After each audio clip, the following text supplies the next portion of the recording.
So what's up people, आज के इस वीडियो लेक्चर में हम डिस्कस करने वाले हैं कि ये सिनेमाटोग्राफी एक्ट 1952 था क्या और ये क्यों लाया गया।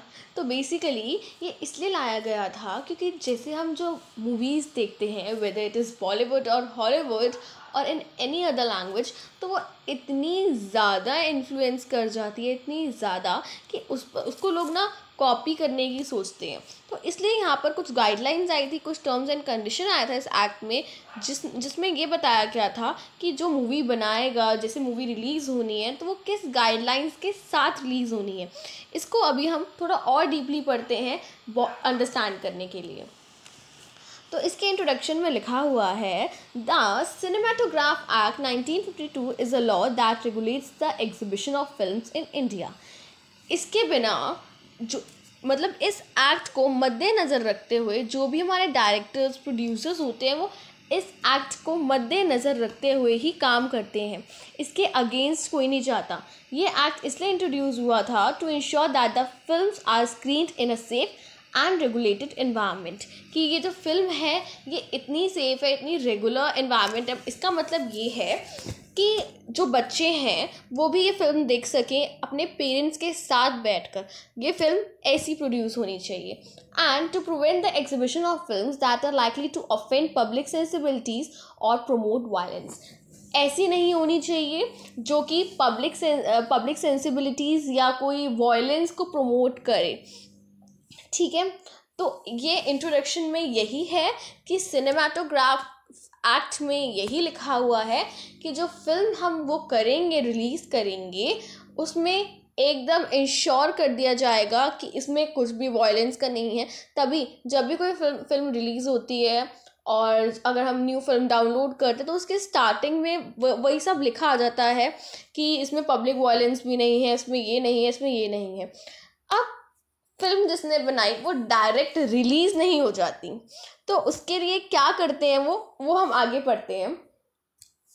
Purpose, the primary purpose of the Cinematograph Act is to ensure that the films are certified.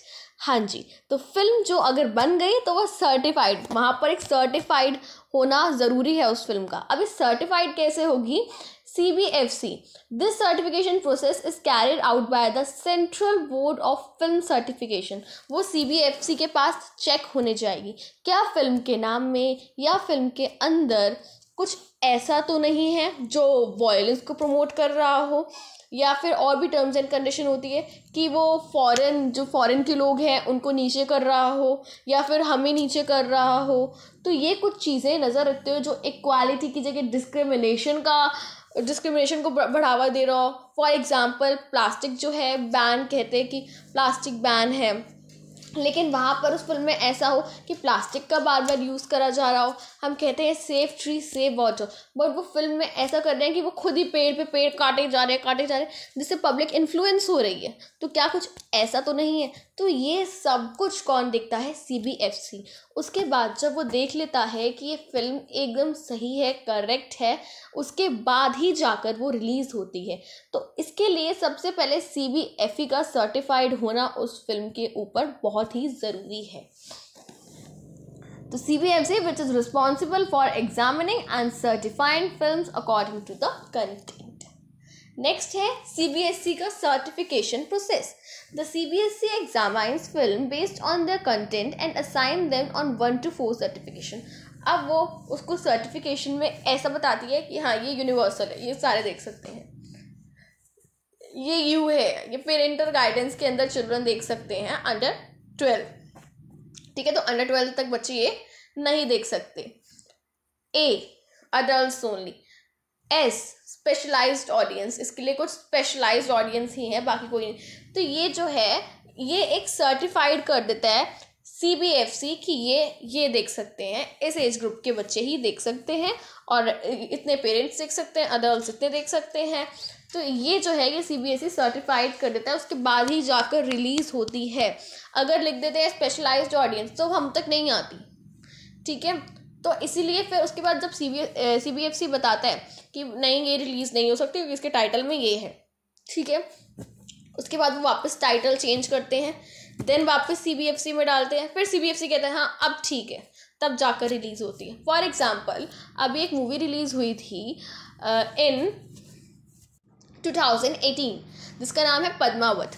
तो उसका नाम पद्मावत बाद में हुआ था, उसका नाम जो उन्होंने रखा था वो पद्मावती ही रखा था। उसके बाद वो गई CBFC में सर्टिफाइड होने, तो उन्होंने मना कर दिया क्योंकि इसके ऊपर बहुत ही ज़्यादा वायलेंस हो गया था, लोग एक दूसरे के साथ कर रहे थे सब कुछ कि नहीं ये सही नहीं है, ये ठीक नहीं। तो उसके बाद CBFC ने इसको पद्मावती की जगह नाम चेंज करने को कहा था एंड देन इसका नाम चेंज कर पद्मावत CBSC में डाला था, CBFC में डाला था एंड देन उन्होंने सर्टिफाइड कर दिया था पद्मावत नेम, इसीलिए उस मूवी का नाम पद्मावत हुआ। बट अर्लियर उसका नाम पद्मावती उन्होंने डिसाइड किया था, जो कि रिजेक्ट कर दिया था CBFC ने। ठीक है, नेक्स्ट स्लाइड देखते हैं। यहाँ लिखा है content regulation. The cinematograph act 1952 also gives the government the power to regulate the content of the films that are deemed to be offensive or harmful to public sensibilities. Okay, तो यहाँ पर क्या लिखा है कि गवर्नमेंट के पास भी power है ये देखने की कि ये कुछ ऑफेंसिव तो नहीं है ये मूवी, या इसमें कुछ हार्म तो नहीं हो रहा, मतलब लोगों के मन में कोई डर तो नहीं पैदा हो रहा। फॉर एग्जांपल कि पाकिस्तान और इंडिया का कंपैरिजन कर दिया भाई, ठीक है, तो ऐसा तो कुछ नहीं है, एक चीज़ को बड़ा एक चीज़ को नीचा तो नहीं दिखाया हुआ। The government can be ban film that is deemed to be against public interest. तो गवर्नमेंट के पास ये राइट है कि वो फिल्म बैन कर सकती है जो कि पब्लिक इंटरेस्ट के अगेंस्ट होगा, या फिर जो प्रमोट करेगा वायलेंस को या ऑब्ससेनिटी न्यूडिटी इसको वो प्रमोट करेगा, या फिर कोई भी एक ऑफेंसिव कंटेंट होगा, तो गवर्नमेंट के पास के फुल राइट है, फुल पावर है कि वो उस कंटेंट को, उस मूवी को बैन कर सकती है। Penalties. The act also outlines penalty for violations which can include fines, imprisonment और बोथ। तो ये एक्ट में अगर कोई भी इस एक्ट को वायलेट करता है तो यहाँ पर क्या क्या दिया जाएगा, आपको फ़ाइन चढ़ा दिया जाएगा, या फिर आपको इम्प्राइजनमेंट दे दी जाएगी, जेल दे दी जाएगी, या फिर दोनों भी हो सकते हैं। और एक बहुत इम्पॉर्टेंट चीज़ है, अगर कोई भी CBFC में मूवी नहीं डालता सर्टिफाइड के लिए और डायरेक्ट रिलीज़ कर देता है, जो कि होती नहीं है, बट इफ़ वो ब्लैक के तरीके से करना चाहता है तो सेक्शन 7 के अंडर ये एक वायलेंस का एक्ट है, ये आप जो सेक्शन है उसको वायलेट कर रहे हैं, तो सेक्शन 7 के अंडर उस पर्सन को, जो भी उनकी टीम है, उनको इम्प्रिजनमेंट हो सकती है, वो कितने भी ईयर्स की हो सकती है। तो पेनल्टी तो इसकी बहुत ही मेजर वाली ये है कि इम्प्रिजनमेंट हो सकती है अगर बिना सर्टिफाइड किए अगर कोई भी मूवी रिलीज़ करना चाहता है तो, ठीक है। तो यहाँ पर फाइन्स भी हो सकता है, इम्प्रिजनमेंट भी हो सकता है, बोथ हो सकता है, लेकिन सेक्शन 7 में इम्प्रिजनमेंट ही है, वो भी क्यों, अगर आप सर्टिफाइड नहीं करना चाहते। This ensure that film makers take the certification process seriously. इसीलिए जो फिल्म मेकर्स हैं वो ये सर्टिफिकेशन का प्रोसेस बहुत ही सीरियसली लेते हैं और कोई भी वायलेशन नहीं करते, उनको पता है ये रेगुलेशंस हैं तो वो वायलेट नहीं करते ये चीज़ें। Conclusion, overall the Cinematograph Act 1952 plays an important role in regulating film industry in India। तो ये फिल्म इंडस्ट्री का बहुत ही इम्पॉर्टेंट एक्ट है। It ensure that film are screened in a safe and regulated environment, कि ये जो भी फिल्मिंग हुई है बहुत ही सेफ और अच्छे इन्वायरमेंट में हुई है, and that the content is appropriate for the audience. जो कंटेंट है वो ऑडियंस के लिए अप्रोप्रिएट है, that they are intended for. The act also ensure that film makers are held accountable for any violation, कि अकाउंटेबल मीन्स यहाँ कि आपको पनिशमेंट हो सकती है अगर कोई भी वायलेशन हुआ, तो which helps to maintain the integrity of the film industry. तो ये जो एक्ट है ये एक हमारी फिल्म इंडस्ट्री में इंटीग्रिटी को मेंटेन करे रखता है। तो यही था हमारा सिनेमाटोग्राफी Act 1952.